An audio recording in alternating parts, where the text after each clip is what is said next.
morning. How are we? I'm holding this trucker's cap in my hand today because I haven't talked about it in a while, and I swear to you, I don't make this up. The minute I said live, the screen went blank, and then the red thing came on that said end live video. Just keep all of that over there off in the periphery, and I will try very hard not to look at it. What the hell is wrong with technology? Technology has no sense of humor as far as I can tell. I'm just, now that I'm here, and now that we all seem to be facing in the same direction, I'm just queuing up the other screen so that in case you all reach out to find out if I need an intervention, we'll be able to take care of that. So I want to talk to you about the hat. I want to talk to you about the glove. I want to talk to you about my Pivotry in Motion wristband. Not because these are things that I'm going to be selling at Fanaticon, although curiously they are things that I'm going to be selling at Fanaticon. What I want to talk to you about today is storytelling. And the reason I want to talk about it is because this is what we all do. And this is what I'm doing with you. Every couple of days, I sit here and I talk to you about a subject, an idea, a concept. And then I illustrate what I mean, what I want to share with a story, right?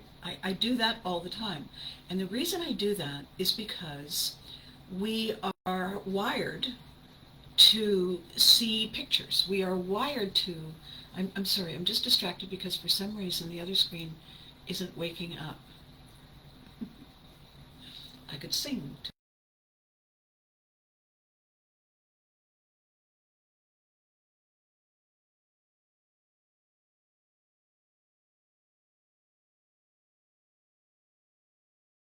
Queuing up the other screen. See, can you hear it? Here we go. There it is. Well, good morning, Trevor John. How are we? Good morning, Gary. Good morning, Charles. Ladies and gentlemen, boys and girls, humans of all shapes and sizes, Trevor John LeClaire and I have a long history of surviving the wilds of military gratification. Tell me if I have that right, TJ. And he has the most curious mind. We grew up as brats together, and our dads worked together, and then the curiosity of curiosities, we both fell into Ottawa at the same time, and we both ended up in show business. And so you're seeing a pattern here, right? You're seeing that we are somehow seriously damaged goods, and there's really nowhere else for us. Periodically, TJ and I have conversations about mad, foolish things, and on the subject of storytelling, he comes up with some of the best names and characters you would want to shake a stick at. It's just said absolutely. So the reason I'm holding this trucker's cap, aside from the fact that it's the 40th anniversary, you can't do that on television, Mom's signature slime trucker's cap. Put that on a billboard. The reason I chose a trucker's cap is because against all possible odds, there was a time when I got a transport truck driver's license. I know, it boggles my mind too. And the reason I did it was that I was in desperate need of money because I was in show business, and that they kind of go hand in hand. And I was desperately looking through the classified section of the newspaper, and there was an ad that said, "Have you ever considered a career in trucking?" And I said, well, I've never not considered a career in trucking. And so I called, and they said, sure, come on down. And I came down, and they took one look at me and said, ha, ha, no, you don't want to do this. And I said, well, there must be something I can do to make money in in a legal way. And they said, well, what do you do? And I told them, and they said, oh, well, we need a truck driver's training video. And so I said, all right, I'm your girl. And I said, you realize I'll have to take the course in order to know what the video's about. Do you see the subtle nuanceification of me sliding my way into getting the training without paying for it? Good. Haggers have been selling snake oil forever. So I got the course. I got the $10,000 course free. And then I said I might as well take the test to see what that's like, the pressure of the test. And they said, yeah.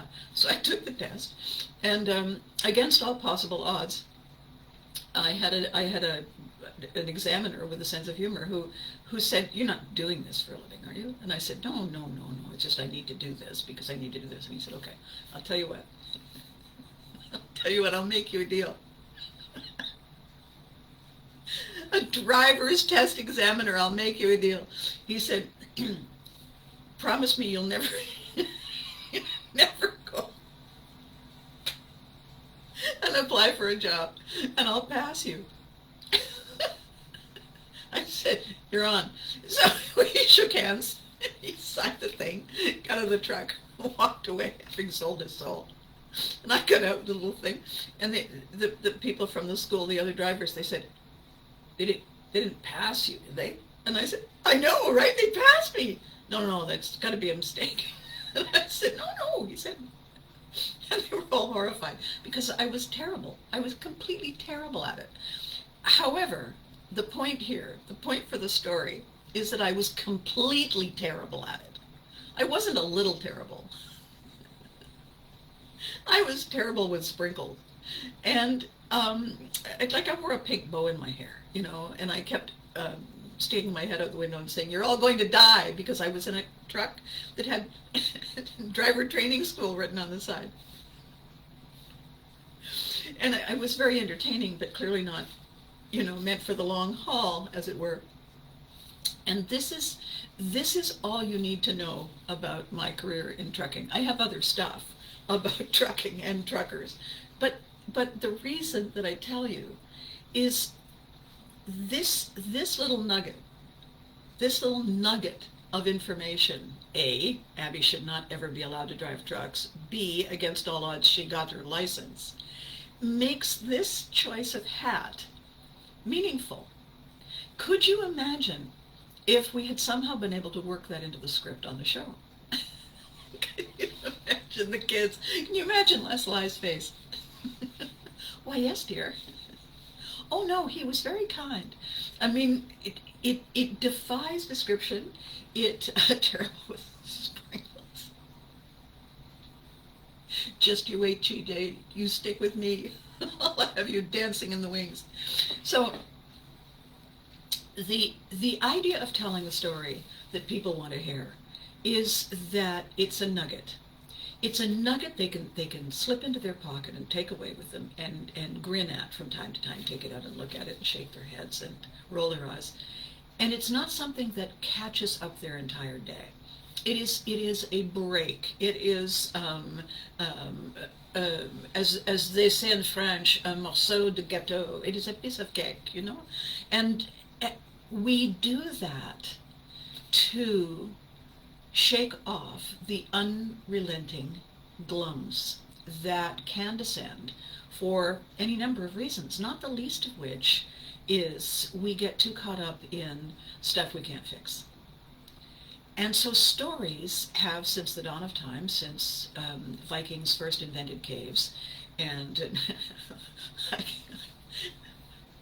I guess you're wondering why I've gathered you all here. There's saber-toothed whatnuts between us and the boats. So I'm going to tell you a little story. The reason for stories is to connect us, and connect us easily, and connect us in ways that are unforgettable, that are delicious, that are, depending on the kind of story, they may be our little naughty pleasure, they may be our terrifying, is there more popcorn, I can't believe it, moment. Whatever it is, they take us out of ourself and into another place for a brief hiccup of time. This is what stories are meant to do. They're meant to educate, they're meant to inform, and they're meant to give us the glue that allows us to say, people like us, or more frequently, people like her. We're not with, that's Abby. We're not with her. Well, we are, but we're over here, because just in case, we didn't want any of that stuff brushing off. So yesterday, in keeping with this concept of the short story, Lance Moran, who is our showrunner for FanaticCon Ottawa, this is a teensy-weensy, adorable boutique fan convention. It's in a beautiful jewel of a convention center in Ottawa. Every booth is handpicked. You got to get your tickets early because it's this absolute delicious location. It doesn't go on for days and days and days until everybody wishes they were dead. It's just magical.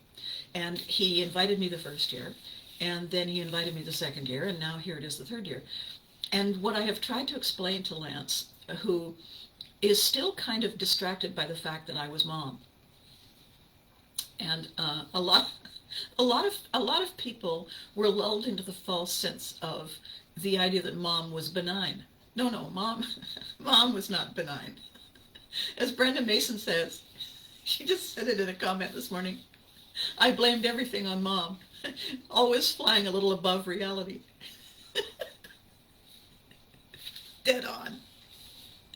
For a reason. And the reason was to make everybody go, what? And interrupt their flow.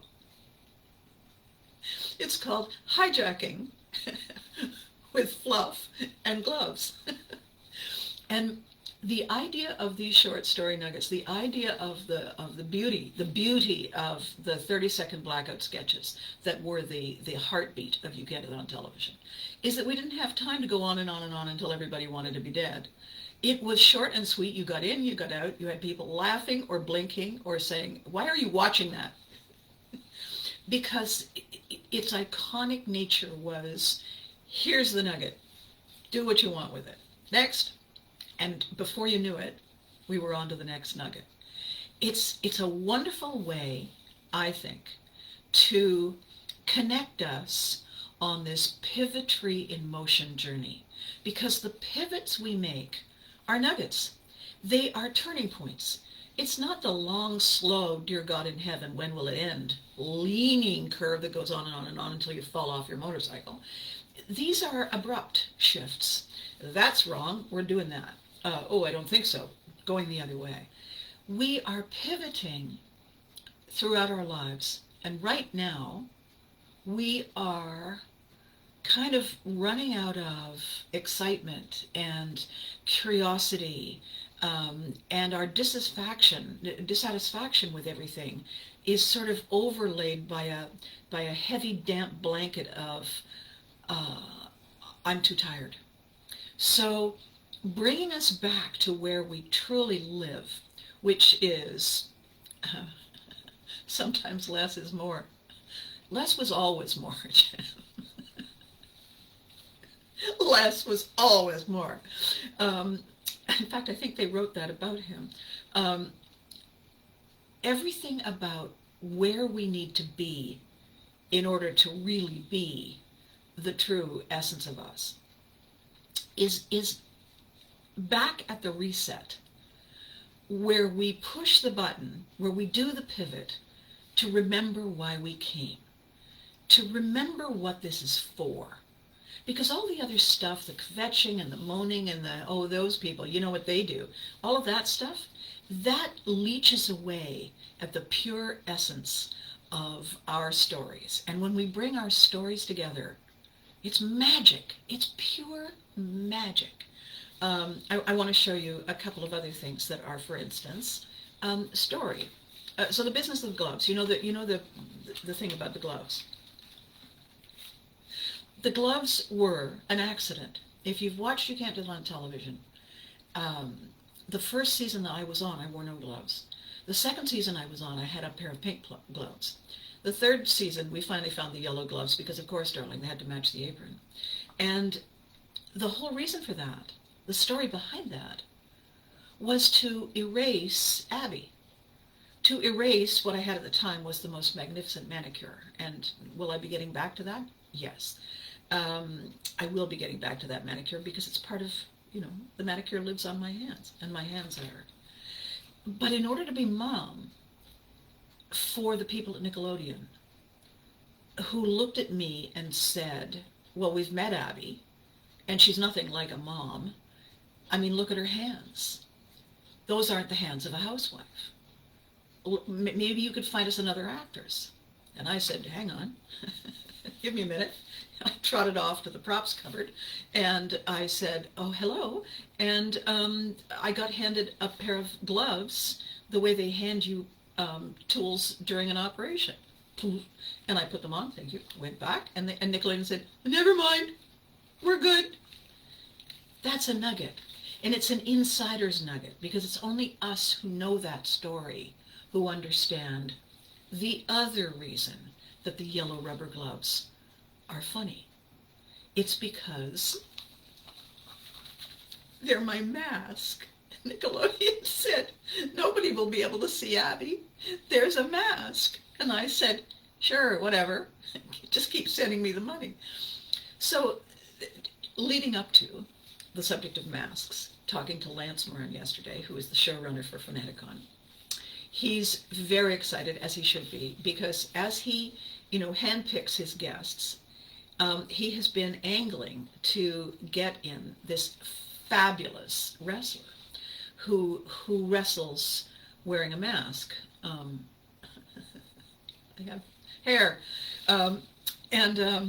So when I saw the artwork that he'd done, and Lance reached out and he said, how do you feel about the poster? Are you okay with it? Because I was his first celebrity guest, and he doesn't want to upset Mom, because we know what happens when Mom gets upset. Good morning from North Carolina. I'm John Jordan. Hey, y'all. How you doing?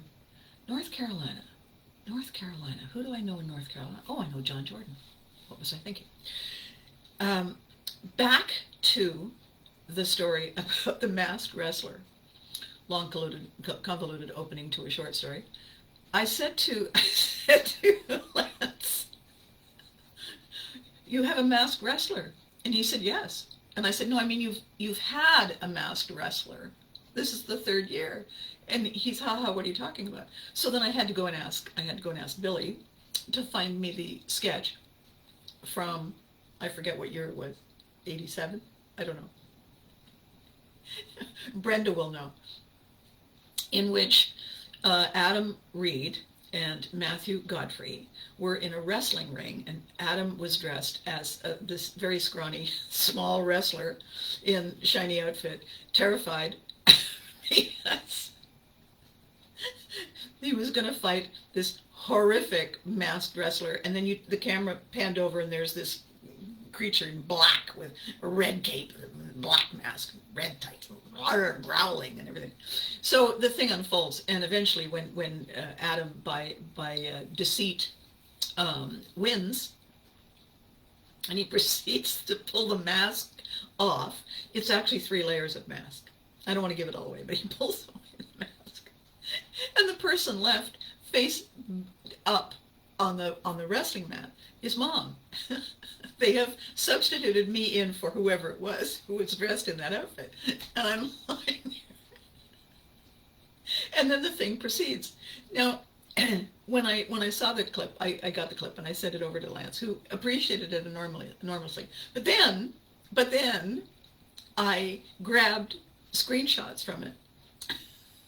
And then I posted it. Because now this lovely person who is a real masked wrestler, who really works in the business, in that area of show business, has no idea. Unless he's following this, he has no idea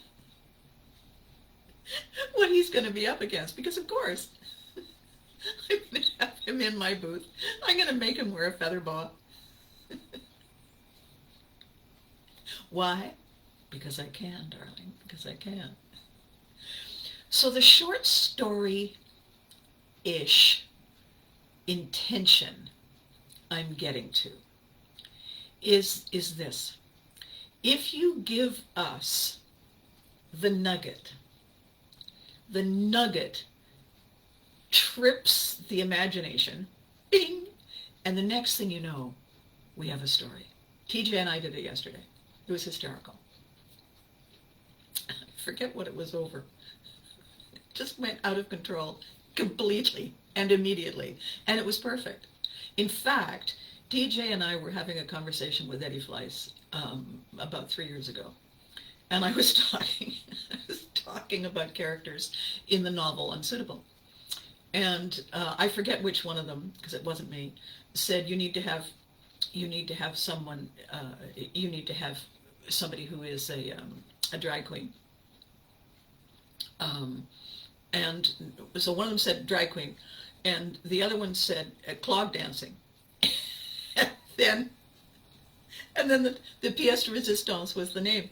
And I said, what are we going to call this person? And the thing I got back was Chandelier. I said, because he's tall? And so it's no, because he sparkles. It's in the book. You now have to go and buy Unsuitable and find it. It's in the book. That is a short story nugget that allowed me to create a character who had a thread and a trajectory that impacted other important essential components in the story. Also, though, had this lovely shining moment, all his or her own. And this is how we can reset. This is how we can reboot. We can go back to the default programming to get rid of all the things that we have begun to pick up and carry with us that are weighing us down. Pivotry in motion. A pivot is an abrupt turn. Pivotry is how we do it. Pivotry is the tool we use. Pivotry, like poet, poetry, dentist, dentistry. Pivotry is the style. Pivotry is the execution, right? If we can teach ourselves to tap into that ability, right away, we have a way to clear the decks of all of the mungy, annoying, the tie caught in the zipper stuff that we have gotten into the habit of doing to ourselves. I'm going to show you another nugget. So Matt Urquhart, genius caricaturist who created, this is my computer mouse pad, and there is Matt Urquhart's version of me that I get to smile at all the time that I'm working.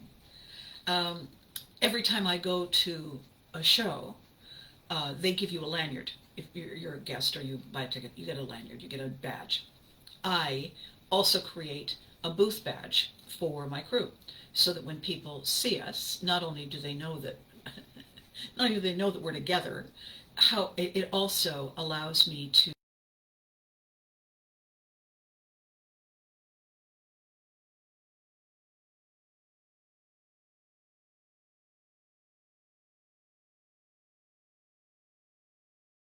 and there she is, and everybody will be wearing. This was our last year Fanaticon, so there's the old Fanaticon. And so when I go to Fanaticon, I'll be doing it again. And my crew will be doing it again. They will have their badges, and they will have the Abbey World badge, because, why? Because it creates a story. Somebody says, oh, what's that? I'm with Abby. Another fabulous bar prop that I came across that allows me to illustrate the moment we have a great idea is this. Ta-da! So when I'm talking and I say, oh, hang on, guess what I've just had? And immediately that I do that, I know that you and I are both having a different conversation. The minute I turn on that light bulb, the minute I pick up the yellow rubber glove, the minute I pick up the trucker hat. I found this the other day. You know how you get stressed and people buy stress balls? So I was in a store and I saw this and I thought, well, it's perfect because it's exactly what I need and what it's for, because it's my heart that is suffering from stress. Isn't that cool? That's a nugget. That's a story nugget. I wouldn't have to say anything. They didn't have to say anything. They didn't have to say, easy for your heart, because by the way, hard. So what that does, in the biggest sense of the idea,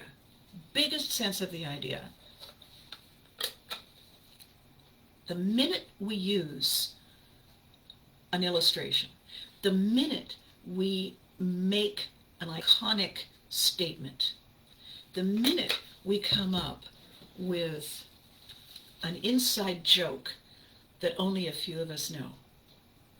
Do you know what we've done? I'll tell you what we've done. It's very exciting, and it's part of the whole exercise in giving you the instructions to pivot. The brain that does all of the heavy lifting, the brain that does the significant work, is the oldest brain that we have, the cave brain, the limbic brain. It was the one that said, let's get you out of these wet clothes, and caused us to climb out of the water and onto the land and find a cave. That brain doesn't understand words. That brain predates words. That brain understands pictures. That brain understands images.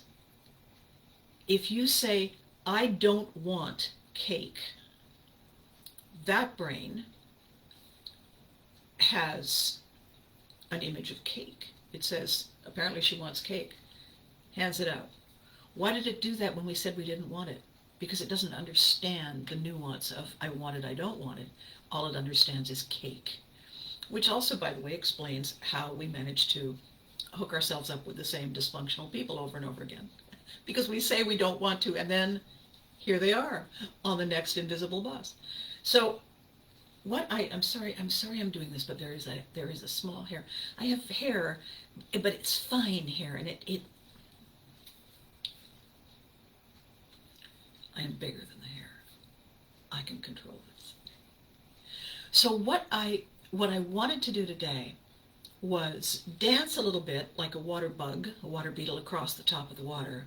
I wanted to give you ideas. I wanted to wake up your curiosity and cause you to say, well, I can do that. I wonder if I can do that. Let me see if I can do that. I wanted to do that because this whole journey that you and I are on together, doing the Pivotry collection. TJ, I don't know if you were aware, I've decided to write a book collection on changing things up, turning things around. When life hands you a dead fish, you figure out what to do next, rather than remain a victim of the circumstance. And how I decided to put it together was by giving people an invitation to contribute their stories. So the first book, it's got 7 books. So the first book is This Is What It Is. The last book is This Is How It's Done. And the in-between books are the stories that people have contributed. And it's probably going to be a first edition, because I think there'll be more. In any case, over the past 2 or 3 months, I've been interviewing people because they've said something and I thought, that sounds like a pivot. Do you want to talk to me about this? And they said, yeah, sure. And I got on the phone and we had a little chat. And at the end of the conversation, I would say, so here's what happened next. I write down what you did and I put them all together, and then I come back for more details. And they say, wait, that was the interview? And I say, I know, right? We had a short story conversation.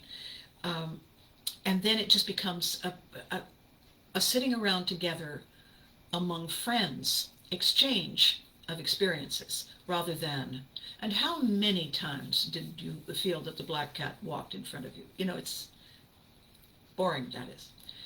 So the object of the exercise in all of this that I'm doing is to illustrate how stories are done. A book, a full-length book, isn't one big, long story, dear God in heaven. It is a collection of very short stories threaded together. And the very short stories have a link that makes it all make sense. That is how all books are written. Fiction, nonfiction, it's all a collection of nuggets with something connecting them, like dots. So I posted, just before I started, I posted this picture. When I saw it, I said, there is an example of a nugget. And if you scroll back, if you're watching, and later when you go to my page, you scroll back, there's a picture of a 1950s housewife mom with a little girl. And the mom says, "Am I a good mother, Susan?" And the little girl says, "My name is Amy."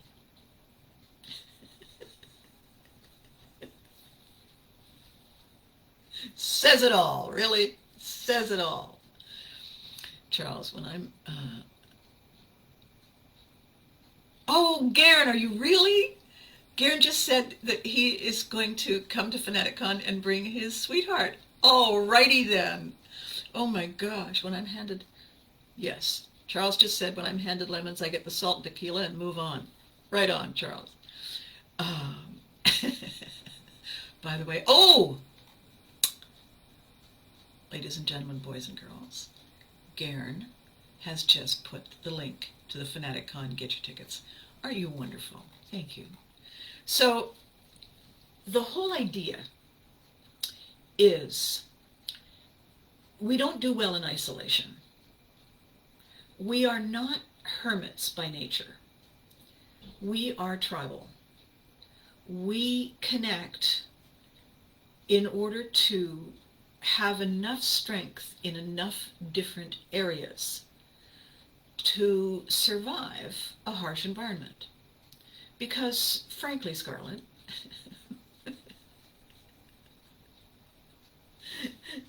this is not going to chop down a lot of trees by itself. You know what I'm saying? So what we need is teamwork. It's not that teamwork makes the dream work. It's teamwork gets it done. Not everyone qualifies to be on the team, as my very, very good friend, fellow Viking, Lars Ellinglund often says. Reminds me, politely, with a slight cough, you know that Vikings had to qualify to get on the boat, right, Valkyrie? And I say, yeah, I knew that. Yeah, I knew that. And he usually reminds me after I have happily said, sure, come on aboard, and the individual is in the dictionary under wrong, it's their picture.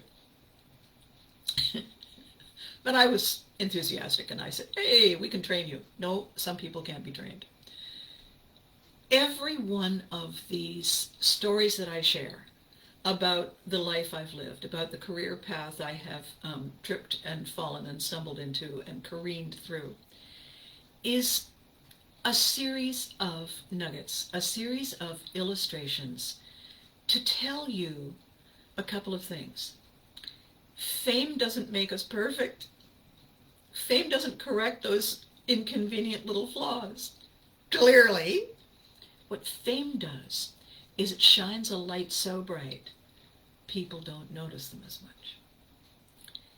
And while that is certainly helpful, some of the time, the other thing fame does is it makes us two-dimensional. If I had a choice of being known broadly or being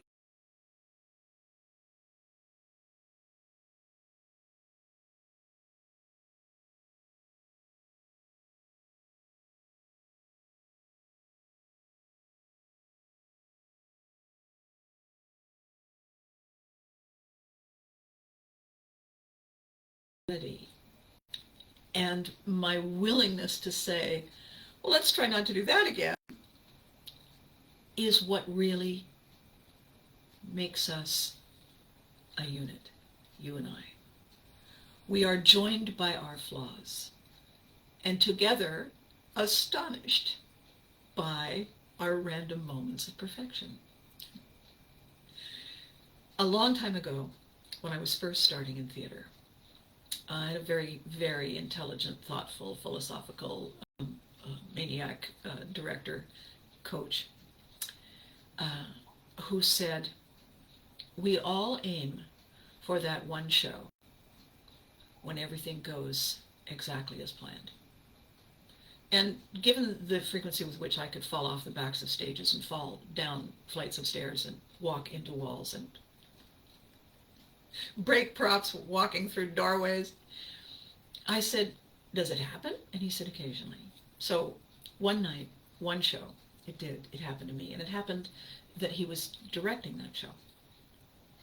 And for some reason, it got to be a little eerie.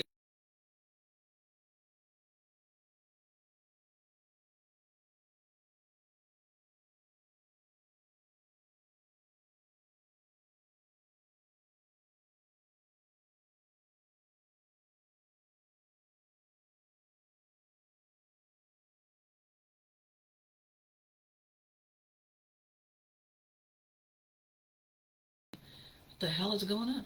And when the show finally ended and we took our curtain call, all of us, and I didn't manage not to fall through the curtain onto the audience front row, and we all walked off, and I walked off, and I was in kind of a daze, because that's a funny thing about perfection. I'm going to tell you in a second.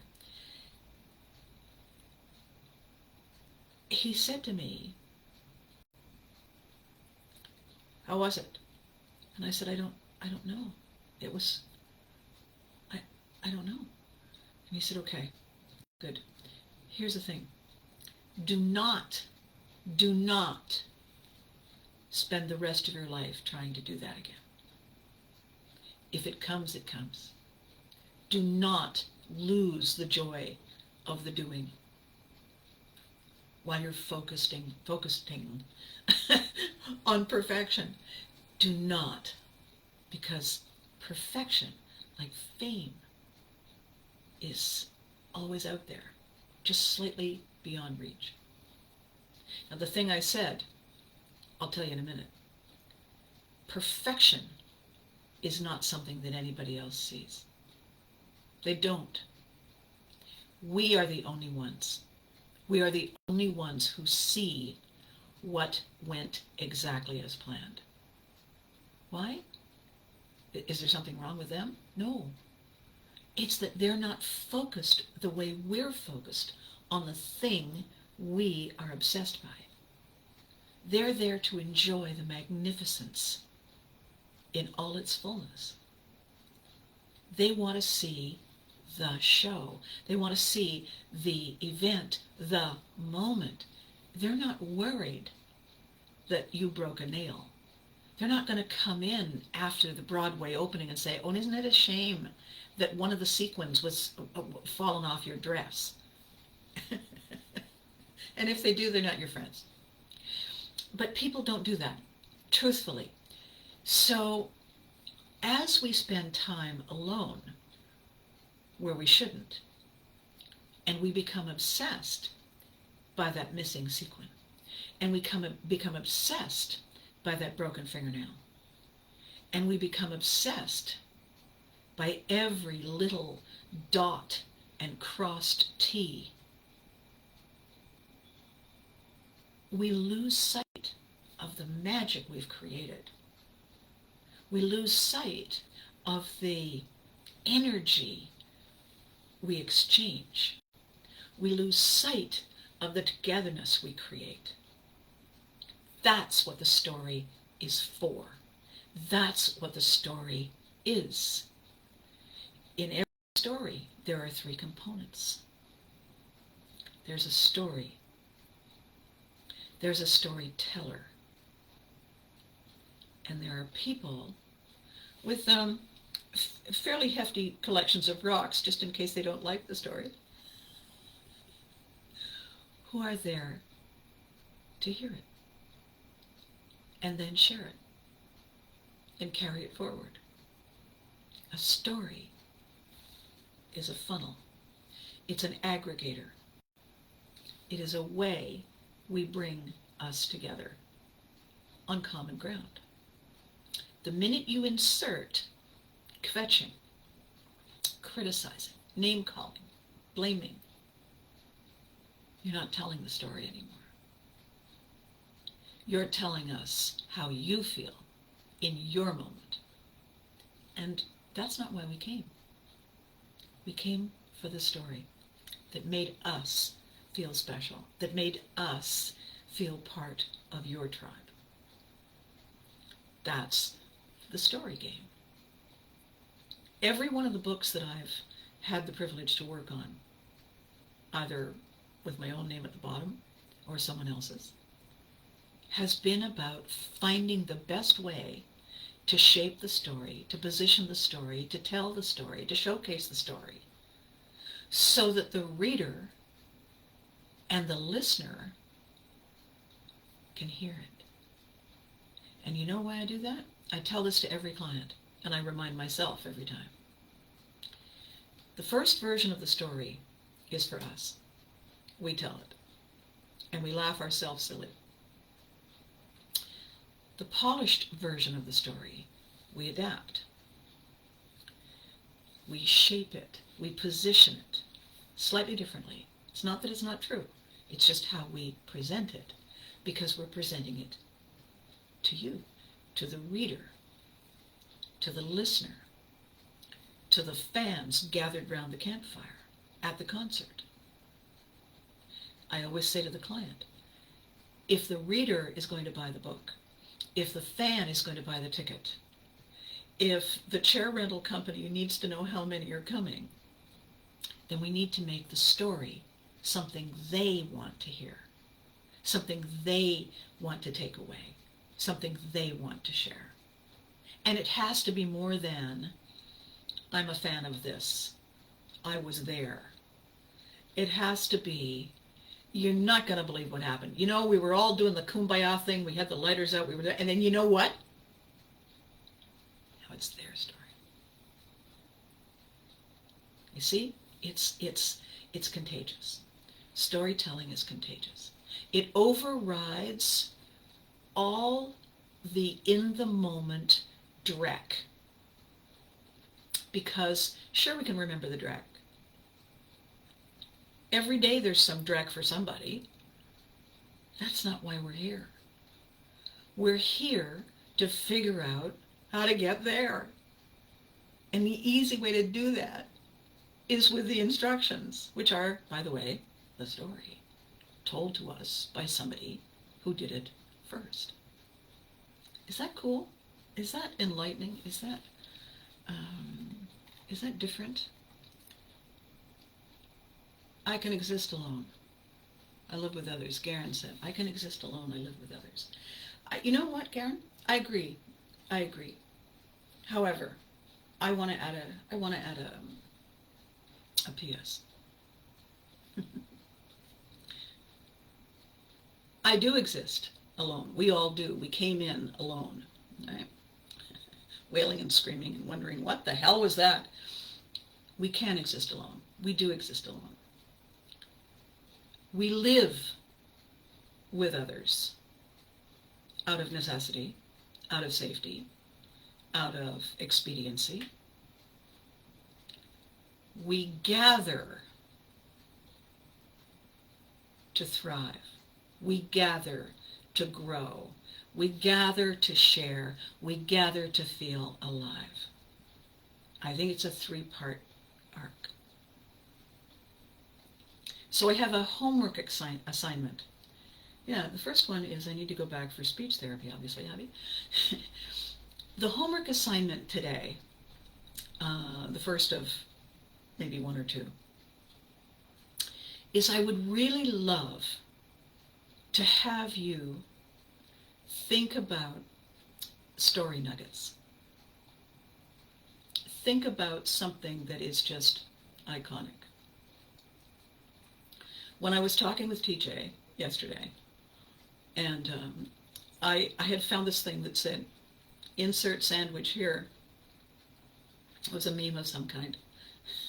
And I said, insert sandwich here is going to be the name of my band.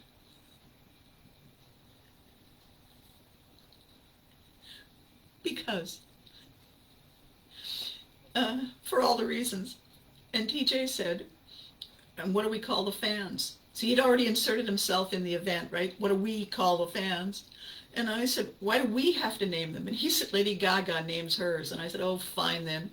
And while I was answering, I was looking at old pictures of things, and I had done a brand campaign for a guy who sold chocolates. And his brand campaign was Flirty Truffles. I said, there. I said, what's the name of our fans? They're Flirty Truffles. TJ says I'm in, but I won't dance. That took about 90 seconds, and we have a seriously excellent nugget for something down the line. Oh yes, and then April chimed in and said, I've always been fond of blind taste test. And I said, that's my talent agency. Now, what the hell are we going to do with that? I don't know. But are we going to forget it? No, I'm not going to forget it. Hell, it motivated TJ to watch the video. Whatever works. And April is coming to FanaticCon. She said, I'm going to be there. All of this, you see, stories are aggregators. Stories bring people together. Not only do they bring them together the first time, if the stories are great, it makes them come again. I'm not allowed to sing for all the best reasons, as everyone by now knows. The thing is, I have sung. Every single cartoon I've voiced, one of my characters has eventually been asked to sing. The thing is, the director has said, we sort of were thinking that so-and-so should sing. This is what we were thinking of when they play something. And they say, can you sing that? And I say, I don't know. And then I try. And it is egregious. It is just pathetic. It is like taking something that didn't fit you, it was the wrong color, so it made you look like you were dying of some mysterious disease, and then getting it wet and wearing it wrinkled and damp. That's what my voice, basically, that's the effect my voice has on people. They go, oh, no. However, here's the thing. Here's the story, folks. After they hear me, they say, yeah, that works, and then they pay me. I have no idea what that is. All I know is I say thank you, and I take the money and I run out of the building as fast as I can. And then the thing is, it's on the air. Like if you watch these things, there's a Care Bears album that was produced in 1984. Just saying. It's vintage. You have to look on the back to make sure it's 1984. And it's the songs that introduce you to the Care Bears. And at the time, there were only 10 bears. So there are 10 songs on the album. And you're on doing your little thing, you know. Fang Bear singing like this, and Wish Bear singing like this, and Love-A-Lot Bear singing like that. Yeah. I voiced 3 songs. I sang 3 songs on a 10-song album. I got paid. What kind of a story is that? I don't know. But I'll tell you, the moral to the story is, no matter how unfortunate you think it is, it's a sucker born every minute. No, that's the wrong thing. That's the wrong moral to the story. The moral to the story is, it's only awful to you. Sometimes it's deliciously awful to others, and it becomes a cult thing. So the story is, I asked my elders about what they did to continue. At a meet and greet, I was labeled an elder. Damn, now I'm one of them. Garen, when people call you an elder, my advice to this is this. Smack them with something. Get them to sit on a whoopee cushion. They're calling you an elder, theoretically out of respect, but they're basically shunting you to the sidelines. I have a story about being old. I have two short stories. The first one is poor Christopher. I'm sorry, Christopher. Christopher at Cape in Cornwall, when he met me, he said, I don't want to say something to insult you, but I kind of expected you'd be older. And I said, why? Why? He says, well, I'm older. Fair point. Fair point. And the other one that is one of my all-time favorites, I was at my favorite bar having lunch day before my birthday or something. And so the bartender, who's a sweet friend of mine, puts a glass of wine in the bar and says, it's on the house, happy birthday. And the woman beside me, who I did not know, said, well, enjoy it while you can. Enjoy it while you're young. And I said, what a negative thing to say on a birthday. Enjoy it while you can? What is that? And she said, listen, when you get to be my age. And then she leaned in. This is a couple of years back. It's a couple of years back. She leaned in and said, you listen to me, you mark my words. When you're 50, it all changes. You will regret ignoring the golden years. The thing is that I was over 50. I wasn't turning 49. And she looked 10 years older than I did. And I said, alrighty then. Meantime, the bartender had to leave because the bartender knew how old I was. We are our stories. Our stories remind us of the bigger picture. Our stories connect us to the tribes we form. Our stories, when we tell them and share them, and the legends continue, our stories are the key to immortality because they live on. They live on in all of us. So, homework. Find a story nugget. It has to be short. It has to be something that causes one of two things, preferably both. It has to awaken your curiosity. It has to excite your possibilities. And then let me know what it is. And we'll work it into something. Just the way TJ and I have been doing for years. So, Thursday in 2 days, I have cool new stuff to share. I think you're going to be pleased. And the weather is being odd in many parts of the country. So before I let you go, I want to say two things. The ripple effect of a massive what the hell, the ripple effect lasts longer than we expect. Think of the ripples of an earthquake. You know, when you hear a boom, and then it shakes, but it shakes for a while. That we don't know when the ripples will end is what distracts us from our awesome selves. It's not that they ripple. It's why and when and how long. And we don't have the answers. And that's what gets us in trouble.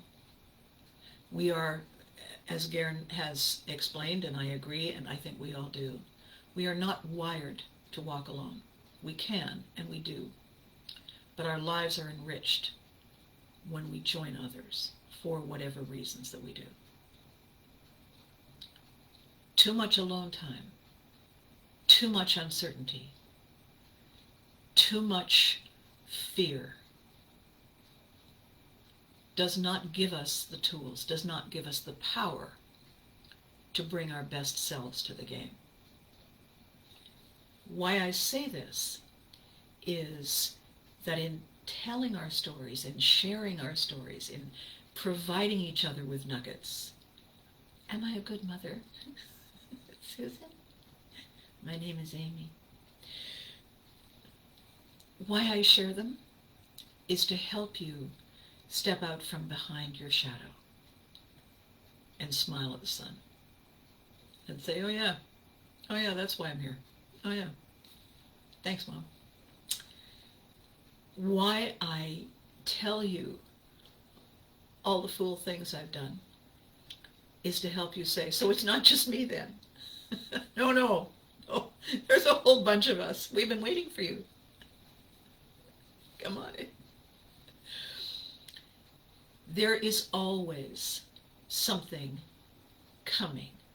It isn't always a train. Sometimes it's an opportunity. Sometimes it's a pair of shoes. I was in the grocery store the other day and I thought, ooh, ribs. I haven't had ribs in a while. I bought the ribs. I brought them home and I cooked them. When I cut into them, there was no meat on them except for this thin layer on top. They'd cut this new guy, I guess, in the butcher department, had cut the ribs so that it was just bone.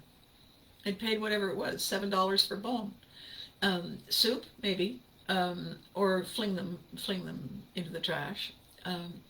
So what did I do instead? Well, I had salmon. Of course I did. Why couldn't I have salmon?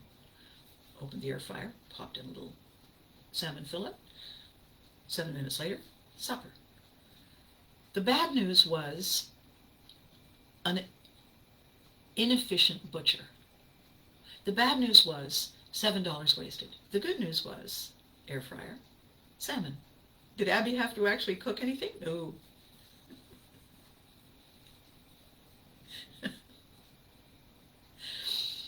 What is so important to remember is that whatever is happening will change. Whatever is going wrong will change. When we see terrible weather systems, when we see crisis, when we hear of a disaster, it's not me saying, let's all get our Pollyanna hats, it's going to be okay. No, it's me saying, lean in, lean in. Do your best. Pause when you need to pause, breathe when you need to breathe, and then lean in again, because it's all going to change. How do I know? Because we create the change. Character drives plot every time. And we are the characters. I know I'm a character. I know that I am many characters. And so are you. And so are you. And together, we have more story nuggets than the assayer's office is going to know what to do with. We have story nuggets that are going to create show concepts and content and takeaways and more ideas for Story Me TV than you can imagine. And I can't wait. So, before I let you go, thank you for watching. Thank you for coming. Thank you for setting aside the time and saying, oh, okay, I might as well watch. Thank you, TJ. Thank you, John. Thank you, Karen. Thank you, Charles. Thank you, everybody who comes and watches. Thank you. Thank you for liking it. Thank you for commenting. This is episode 71. Is that amazing? And be good to you until I see you next time. And hug your loved ones.